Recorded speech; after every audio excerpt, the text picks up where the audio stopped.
आज ए वीडियो मु सुशांत आज्ञा को पुणी गोटे प्रश्न करुच्ची से प्रश्नटी हूँ आपण देवता को कहीं देवता कहती आपणकर बाइबल अनुसार देवता को कहीं देवता कहुए आपण आपणकर शास्त्र अनुसार मोर ये प्रश्न उत्तर देवे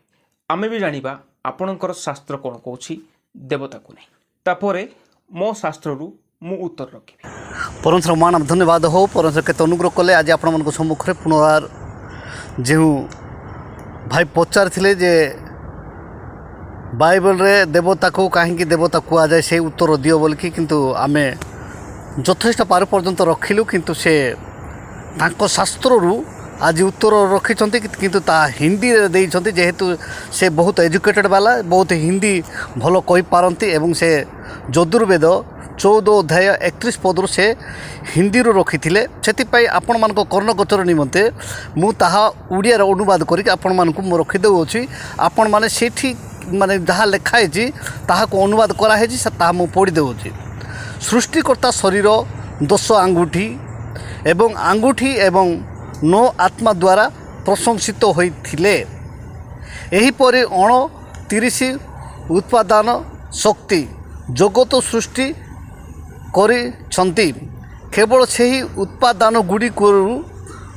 उद्भिद सृष्टि करा जाय अछि से सम से मानकर शासक हाथ एवं पादर 10 आंगुठी 10 आत्मा 31 प्राण समग्र शरीर एही गठन शक्ति द्वारा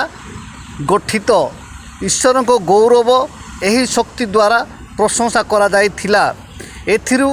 लोक माने सृष्टि होई थिले पुरुष एवं महिला से मानकर मालिक अटंती 10टी आंगुठी एवं आंगुठी 10 आत्मा 2 फुट एवं 30 तृतीय प्राणर उत्पादन समग्र शरीर सृष्टि होई थिला सर्वोपरि प्रभुंकर प्रशंसा करा जाई थिला केवल तांको माध्यम रे समस्त जीव माने खुशी हेले सर्वोपरि भगवान प्रजापति समस्तंकर शासक हेले समस्ते शुभ भगवान इंद्र को प्रार्थना करती यजुर्वेद 14 अध्याय 31 पद यह हेउची देवता को कहीं देवता कह जाए तार उत्तर तेणु आपण माने यह देखिला परे आपण मानकर मतामत आपण माने कमेंट बॉक्स रे लिखंतु एवं जे ठीक उत्तर देउछंती जहारी फल रे तांकर आगामी ज्ञान लोक मान को भल भाव देउछंती सेटा आमे परीक्षा करियछु बा सुनियछु सेतिपई आपण माने एई उत्तर निश्चय रखिबे रहिली नमस्कार।